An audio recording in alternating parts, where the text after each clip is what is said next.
Bonjour, bienvenue à notre émission On Air qui permet d'approfondir des sujets importants qui touchent nos concitoyens. D'abord, merci de votre suivi parce que vous êtes déjà précisément 25 213 à avoir visionné nos vidéos On Air depuis le début. Alors, 10 questions de 2 minutes, c'est le principe de l'émission et aujourd'hui, on a choisi le thème de l'eau. Alors l'eau, parce que c'est la raréfaction due au changement climatique, c'est la qualité des ressources, c'est les conflits d'usage, c'est des infrastructures, puis aussi c'est tout ce qui touche directement les habitants, accès à l'eau potable, le coût, la sensibilisation.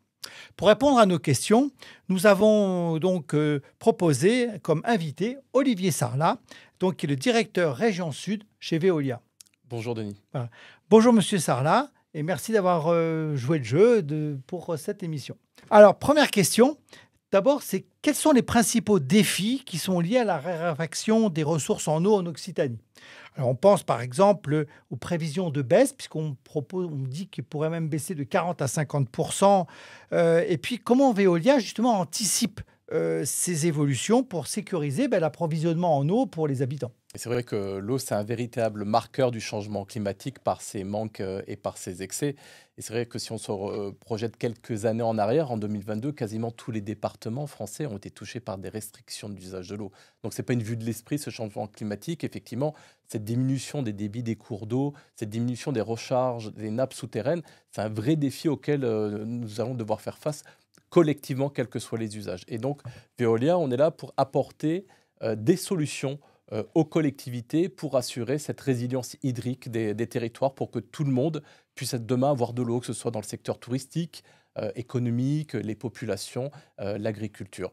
Donc ces solutions que nous apportons, ça va être comment faire en sorte de pouvoir mieux gérer la ressource, mieux gérer les réseaux d'eau, mieux communiquer et voir quand véritablement il va nous manquer de l'eau, comment on peut faire pour diversifier cette ressource en eau. Donc mieux gérer la ressource, c'est par le biais de partenariats que nous faisons avec des organismes de l'État comme le BRGM, qui est vraiment un spécialiste de la connaissance des nappes souterraines. Nous avons mis en place des modèles prédictifs pour pouvoir adapter nos prélèvements, pour prélever le bon mètre cube d'eau au bon moment en fonction du niveau dans les nappes, en fonction de la pluviométrie et de la demande.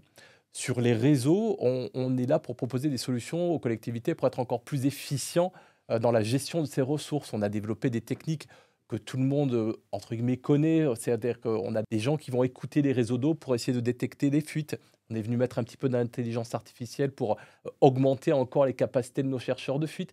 Et il y a d'autres innovations qu'on a pu mettre en place avec de la recherche de fuite par satellite. On pourra en parler si vous le voulez. Ou aussi maintenant des brigades canines, des chiens que nous avons entraînés pour détecter les fuites parce qu'en fait, ils sentent l'odeur du chlore. Mais ce n'est pas que ça, c'est que nous avons aussi développé des technologies avec des fournisseurs de compteurs. Vous savez, quand vous consommez de l'eau, il y a un compteur qui va mesurer votre consommation d'eau. C'est là-dessus que va se faire votre facturation. Et on a développé des nouveaux compteurs qui permettent de détecter les fuites sur des compteurs à ultrasons. Et ça, c'est génial parce que, en fait, il faut savoir qu'en France, on dit qu'il y a environ 80% de rendement de réseau. Donc, il y a 20% de l'eau que nous prélevons qui part en fuite. Et 80% de ces fuites sont sur les branchements. Donc, en écoutant mieux les branchements, on est encore plus efficient pour aller réparer ces fuites. Et on est aussi là pour conseiller les collectivités pour renouveler les réseaux. Ça, c'est extrêmement important parce que tout un chacun a tendance à dire « Ah oui, les installations de Veolia ou de d'autres concurrents ». En fait, j'aimerais profiter de ce moment-là pour dire que les installations que nous exploitons ne nous appartiennent pas. Elles appartiennent aux collectivités. Nous ne sommes que de passage, entre guillemets locataires. Et donc, il s'agit, là aussi, c'est un défi par rapport à ce que vous nous disiez, c'est préserver la ressource, c'est avoir moins de fuites. Et donc, bien sûr, c'est de réparer, mais à un moment, c'est renouveler les réseaux. Et les budgets des collectivités sont contraints. Donc, on est aussi là pour les conseiller pour qu'elles mettent le bon euro au bon endroit sur le renouvellement des réseaux. Et là, on met à leur disposition des modélisations informatiques des réseaux, multicritères en fonction de l'âge de la canalisation, en fonction du type de canalisation, de la pression, du nombre de fuites qui ont été réparées, etc., pour leur dire, ben voilà, on a fait tourner nos modèles, on vous conseille d'aller renouveler tel tronçon. Parce que ça, c'est là où vous allez avoir le meilleur rapport au niveau de l'investissement qui est nécessaire pour pouvoir avoir moins de fuites et donc préserver aussi la ressource. Et puis, ça va être aussi de pouvoir mieux communiquer auprès de toute la population, de toutes les générations actuelles et futures.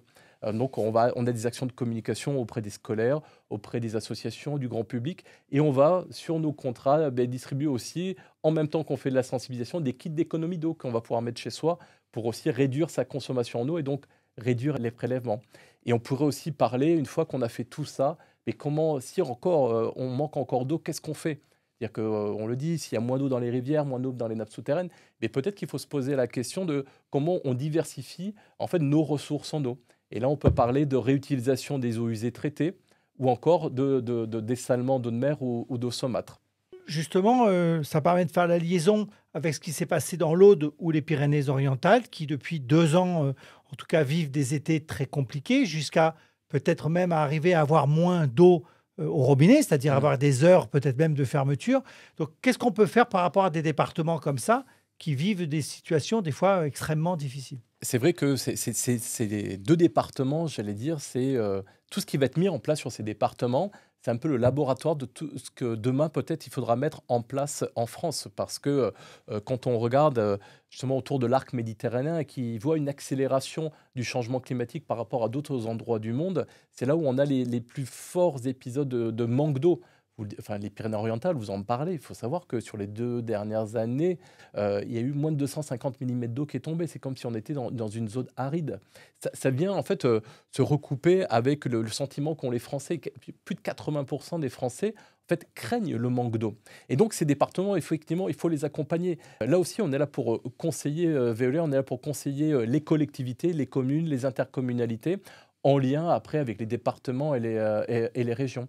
Et donc là, une fois qu'on a fait tout ce que je vous ai dit en termes d'efficience sur la gestion des réseaux, sur le renouvellement, donc on s'est assuré qu'on vraiment on avait limité les fuites. Une fois qu'on s'est dit, ben voilà, on a exploité de la manière la plus optimale possible les ressources souterraines, mais peut-être qu'il faut envisager de la réutilisation des eaux usées traitées. C'est ce qui est en train de beaucoup se développer dans les Pyrénées-Orientales. Il y a déjà aussi des exemples dans l'Aude. Là, dans les Pyrénées-Orientales, sur Argelès, on a gagné, Veolia, la création d'une très grosse unité de réutilisation des eaux usées traitées parce qu'on se dit que cette eau-là, elle peut avoir une seconde vie. Peut-être juste pour vos auditeurs, la réutilisation des eaux usées traitées, qu'est-ce que c'est? En fait, donc vous consommez de l'eau, vous rejetez des eaux usées, que ce soit dans les lavabos, les toilettes, les douches. Toutes ces eaux usées en fait, convergent vers des stations d'épuration où elles ont déjà un traitement qui est important. On va éliminer la pollution carbonée, azotée, voire le phosphore. Et après, on la rejette dans le milieu naturel. Mais en fait, on se dit que cette eau-là, elle peut en fait avoir une seconde vie. En lui apportant un petit traitement complémentaire, on peut permettre au territoire, plutôt que de prendre de l'eau potable, par exemple, pour nettoyer les routes ou pour nettoyer les réseaux d'eau usée, mais utiliser cette eau usée traitée. On la recycle, on la régénère pour pouvoir l'utiliser là-dessus. Et là, on a une certaine fierté aussi chez Veolia parce que nous avons, au niveau de ma région, de la région sud, une filiale qui s'appelle Veolia Ingénierie et Travaux, qui a développé le concept de la Reuse Box. Qu'est-ce que c'est? En fait, vous imaginez un container dans lequel vous avez mis ces traitements complémentaires de filtration, de désinfection.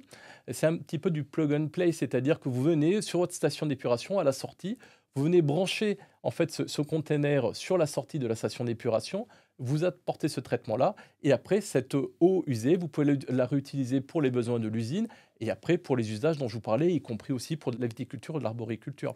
Et là, c'est une fierté parce qu'on a plus de 100 Reuse Box qui ont été déployés en France, et ça nous a permis quand même d'économiser 3 millions de mètres cubes d'eau sur la ressource. Et la réutilisation des eaux usées traitées en France, en fait, c'est moins de 1%. Si on atteignait au moins 10%, ça permettrait d'économiser 500 millions de mètres cubes d'eau sur la ressource, soit quasiment 10% de ce dont on a besoin pour tous les usages en France. Donc la réutilisation des eaux usées traitées, c'est une vraie solution. Et après, on a commencé à en parler tout à l'heure, peut-être que le dessalement d'eau de mer ou le dessalement d'eau de saumâtre peut être une solution. Là où on en est justement par rapport à ce dessalement d'eau de mer, parce que en fait, franchement, on n'entend pas du tout parler. On entend des éoliennes en mer, ça on en entend parler, mais le dessalement en eau de mer, on n'entend pas parler par rapport aux pays du Moyen-Orient, du Proche-Orient ou même du Maroc. Il y a peut-être 2-3 chiffres. Il faut savoir que du dessalement d'eau de mer, ce n'est pas quelque chose qui existe depuis quelques années, ça existe depuis très longtemps. Il y a plus de 22 000 dans le monde usines de dessalement d'eau de mer. Donc, elles ont évolué au fur et à mesure des années, la technologie a évolué. Avant, on faisait du dessalement par distillation, c'est-à-dire qu'on prenait l'eau de mer, on la chauffait comme dans une bouilloire et on récupérait la vapeur d'eau qu'on condensait. Mais ça, c'était très énergivore. Et après, on a développé des technologies dites membranaires, où en fait, on prend l'eau de mer on la pousse à travers des membranes. D'un côté, en fait, on concentre le sel, et de l'autre côté, on récupère une eau qui après est mise à disposition des populations. Et alors, c'est vrai qu'en France, et même, je veux dire, quand vous regardez l'arc méditerranéen, en fait, sur tous les pays de l'arc méditerranéen, il y a des unités de dessalement d'eau de mer, sauf en France. Et je veux dire, tant mieux. Jusqu'à présent, on n'en avait pas besoin. Mais peut-être que demain, et notamment comme un département des Pyrénées-Orientales, ça peut être une des solutions, parce que là aussi, il y a eu énormément de progrès qui ont été faits. On a des unités de dessalement de mer aujourd'hui qui sont 10 fois moins énergivores que ce qu'elles étaient il y a quelques années. Et même, j'allais dire, avant même d'en arriver au dessalement d'eau de mer, on peut imaginer, parce que là, des départements, par exemple, comme l'Aude, ou même aussi les Pyrénées-Orientales, pourraient être d'excellents laboratoires pour le faire, c'est le dessalement d'eau saumâtre. Qu'est-ce que c'est? C'est qu'en fait, quand vous avez un fleuve qui se déverse dans la mer, la Méditerranée, à un moment, au niveau de l'estuaire, vous avez un mélange entre l'eau de mer et l'eau douce. Donc en fait, vous avez une eau qui n'est pas de l'eau douce, mais qui n'est pas de l'eau de mer, donc qui est quand même salée. Il faut savoir que la Méditerranée, vous avez une concentration en sel qui est de l'ordre de 30 à 35 grammes par litre. Là, dans ces estuaires, vous allez être entre 5 et 10 grammes par litre. Et en fait, plutôt que de pomper l'eau en mer, pompons-la plutôt dans ces estuaires parce qu'elle a moins de sel. Donc, ce qui fait que pour pouvoir la pousser à travers ces membranes, qu'on appelle des membranes d'osmose inverse, basse pression, mais peu importe, en fait, j'ai besoin de moins d'énergie parce que j'ai moins de sel pour pouvoir produire de l'eau potable. Ça, c'est le premier point. On peut aller au Rhône et au petit Rhône. Voilà. Et ce qu'il y a surtout aussi, c'est que quand je concentre en fait cette eau saumâtre, qui est aux alentours de 5 à 10 grammes par litre, là où en Méditerranée on est à 30-35 grammes, en fait je vais la concentrer 2 fois. Donc en fait je vais avoir un rejet qui va être concentré entre 10 et 20 grammes par litre. Donc en fait quand je vais rejeter ce rejet concentré en fait en mer, en fait je vais avoir une eau qui est beaucoup moins concentrée encore en sel que l'eau de mer. Donc ça peut être une véritable solution. Et dernièrement en plus cet été, il y a l'inspection générale de l'environnement et du développement durable, qui est donc l'inspection de l'État, qui a rendu un rapport justement en disant mais peut-être qu'effectivement, le dessalement d'eau de mer ou le dessalement d'eau saumâtre, il faut vraiment commencer à le regarder très sérieusement, parce que pour les communes du littoral qui sont touchées par des épisodes de sécheresse importants et qui vont être de plus en plus importants, ça peut être une solution. Alors justement, encore une fois, transition tourisme, parce que évidemment, notre région, comme la région Provence-Alpes-Côte d'Azur, c'est plus de 3 millions de touristes qui sont sur nos côtes et notre station balnéaire. Alors comment fait-on pour justement essayer d'arriver à fournir de l'eau quand on a une commune comme la Grande Motte qui passe à plus de 100 000 habitants l'été? Tout ça, en fait, ça s'anticipe. Ce qu'on fait, on mis en place des communes comme la Grande Motte, qui voient vraiment une très forte variation. J'allais dire, c'est qu'en fait, ils ont eu une vision, ils ont fait des études en se disant, voilà la population que nous allons devoir accueillir l'hiver et celle que nous allons devoir accueillir l'été. Donc ça nécessite d'avoir des élus qui soient visionnaires, qui en fait se projettent à plusieurs mandats, j'allais dire, ou en tout cas qui aient une vision stratégique pour leur territoire. Et ça veut dire qu'en fait, il faut dimensionner les installations de production d'eau, mais aussi de traitement des eaux usées, pour qu'elles puissent accepter ces à-coups-là. Ça veut dire qu'il faut peut-être avoir des unités de production d'eau qui soient modulaires. Vous allez en faire fonctionner qu'une certaine partie l'hiver et la majeure partie l'été. De la même façon, les stockages d'eau vont être importants. C'est-à-dire que quand vous avez une population qui est peut-être de 15 000 habitants, et l'été qui peut être de 100, 150 ou voire 200 000 habitants, les stockages d'eau aussi doivent pouvoir être modulaires, en tout cas doivent pouvoir s'adapter. Et de la même façon, sur les stations d'épuration, on a aussi des stations d'épuration qui doivent être aussi évolutives pour pouvoir accueillir ces à-coups et faire en sorte que l'eau, une fois qu'elle va être traitée, respecte bien sûr les arrêtés préfectoraux, mais surtout aussi respecte la qualité des eaux de baignade. C'est-à-dire qu'on va, en plus du fonctionnement que l'on peut assurer sur la station d'épuration, on va aussi multiplier des analyses d'eau au niveau des plages pour s'assurer que les baigneurs peuvent se baigner en toute sécurité. Autre sujet, je change, c'est la tarification. Ouais. Donc, on a eu beaucoup de questions avant que vous veniez sur la tarification. Donc, certains disent que c'est trop cher. Certains disent que c'est difficile aussi pour eux de la payer. Hein. On a vu, par exemple, pour le gaz, qu'il y avait quand même 22% ou presque 22% des Français qui avaient du mal à payer leur facture de gaz. Donc là, c'est même pas une question c'est cher ou pas cher, c'est un fait. Ouais. On a du mal à payer la facture de gaz. Il y a des gens qui ont du mal à payer la facture d'eau. Et des gens aussi qui disent, c'est pas parce que j'ai un jardin que je dois aussi être pénalisé parce que j'ai un jardin. Vous voyez, on leur donne même mauvaise conscience. Ces gens qui nous disent, on a maintenant finalement mauvaise conscience d'avoir un jardin ou d'utiliser de l'eau. Donc, comment fait-on pour arriver à joindre tous ces bouts-là et sur quel prix, en fait, on peut Bien se sûr. baser pour l'eau, en fait? Ouais. C'est un sujet qui est extrêmement important et qui, chez Veolia, vraiment nous préoccupe beaucoup. C'est comment pouvons-nous faire pour préserver le pouvoir d'achat des habitants. Ça, c'est un vrai sujet. Peut-être juste se remettre dans le contexte, c'est que aujourd'hui, dans le budget moyen des Français, la part de l'eau dans ce budget, en fait, c'est moins de 1%. Et c'est vrai que vous parlez d'énergie. L'énergie, de mémoire, tout confondu, électricité, gaz et bien sûr le carburant pour faire tourner son véhicule, c'est 8 à 10% du ménage. Là où le loyer, c'est 30 à 35% de la part de ces ménages-là. Donc ça, c'est quelque chose à prendre en compte. Et c'est extrêmement important parce que malgré tout, l'eau, le prix moyen en France, c'est de l'ordre de 4,50 €, toutes taxes comprises, eau et assainissement. Mais vous vous rendez compte, 4,50 € par mètre cube, 1000 litres, 1000 kilos. Trouvez-moi quelque chose qui pèse aussi lourd, qui soit aussi peu cher et qui soit aussi vital. Là aussi, je pense qu'il faut faire attention parce que quand on parle aussi pouvoir d'achat, il faut remettre ça en fonction au regard de la qualité du service et de ce que ça nécessite de produire de l'eau potable. Il faut savoir que l'eau potable, c'est un des produits les plus contrôlés en France d'un point de vue de l'alimentation. Et quand on parle pouvoir d'achat, malgré tout, alors en dehors des restrictions qui peuvent être faites par les agences régionales de la santé, les fameuses ARS, il y a quand même des gens qui boivent. Ils me disent: ah, mais non, je préfère boire de l'eau en bouteille que l'eau du robinet.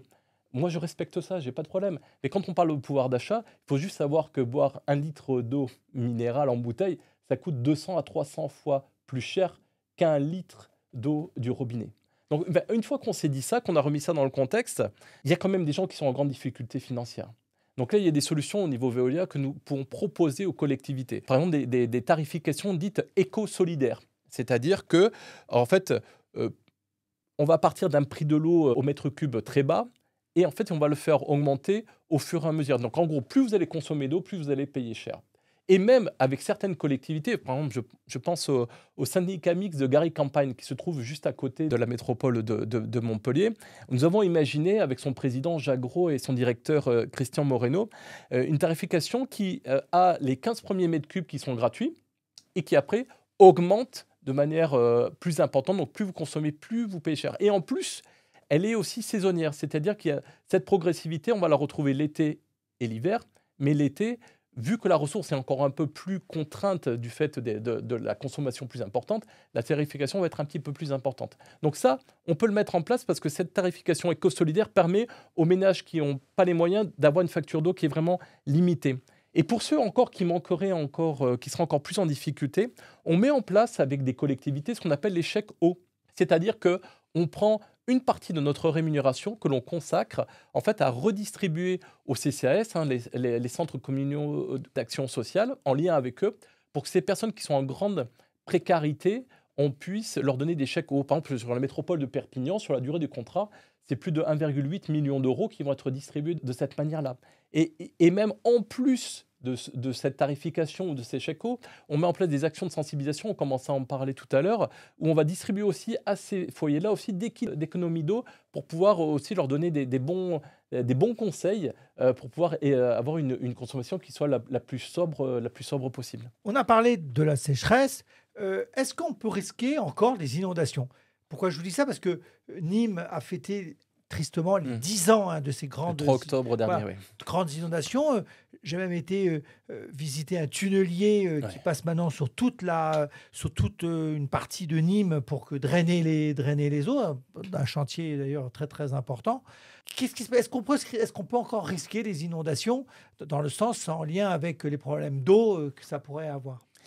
C'est une bonne question. C'est vrai qu'en fait, on ne le sait pas forcément beaucoup, mais il y a quasiment plus d'un quart de la population française qui peut être soumise à des risques d'inondation, de débordement ou de submersion quand vous êtes en façade maritime, toujours du fait du changement climatique et de l'élévation du niveau de l'eau. Et en fait, oui, les installations de production d'eau potable ou de traitement des eaux usées vont être aussi soumises à ces contraintes-là.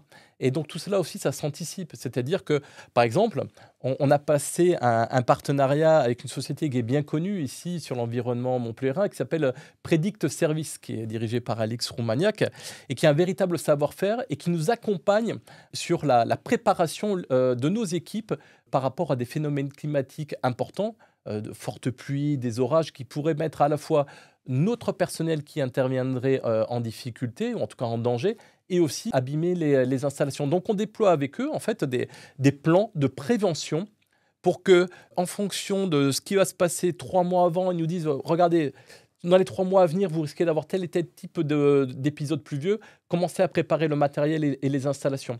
Lorsque le phénomène arrive, là, on est en lien permanent avec eux 24 heures sur 24 pour pouvoir faire partir nos équipes au bon moment, au bon endroit, sans les mettre en danger. Et en amont de cela, on aura mis en sécurité les installations et qu'on reviendra remettre en fonctionnement une fois que l'épisode est passé. Donc ça, c'est des plans de prévention que l'on met en place. Comment on se prépare aussi, c'est qu'on a chez Veolia des moyens d'ultime secours pour pouvoir réagir justement en cas de survenance et d'endommagement des installations à des épisodes de pluie ou de débordement, malgré des fois les protections qui peuvent être mises en place en lien avec les collectivités. Donc là, nous avons des moyens locaux, régionaux ou nationaux. Et puis, ce qu'il y a surtout, on met en place des plans de continuité d'activité et on entraîne nos équipes. On fait beaucoup d'exercices de simulation de crise pour pouvoir justement se dire, mais voilà, comment on entraîne nos équipes à réagir face à ces problématiques d'inondation ou à d'autres problématiques de rupture d'énergie, de rupture de télécommunications tout simplement, ou voire même de cyberattaques. Et ça, on entraîne nos équipes et on le fait en lien avec les collectivités et les services de l'État. Parce que si on est bien préparé, si on a bien anticipé tout ce que cela pouvait avoir comme répercussion sur les installations, on fait repartir nos services beaucoup plus facilement. Dernière question, Monsieur Sarlat. Je vous ai écouté, je vous ai entendu. D'abord, j'espère que les gens permettront de mieux comprendre ce qu'est l'eau. Mais en fait, j'ai l'impression que vraiment Veolia en fait, a énormément évolué en fait, avec ces années. Avant, ça pouvait être un distributeur d'eau. Ouais. Maintenant, ce n'est pas qu'un distributeur d'eau. C'est de l'innovation technologique, c'est de la prédiction, c'est voire même du social. Oui. C'est vraiment beaucoup de choses, beaucoup de métiers pour essayer d'arriver à englober toute la sphère eau. C'est vrai que je pense que vous l'avez très bien résumé. En fait, nous, dans notre ADN, on considère que parce qu'en fait, on est utile au territoire sur lesquels nous travaillons, nous avons légitimité à pouvoir continuer de nous y développer. Si on n'est pas utile au territoire, et pas seulement comme, entre guillemets, avec tout le respect que j'ai, de simples vendeurs d'eau ou de simples traiteurs des eaux usées, il manque quelque chose.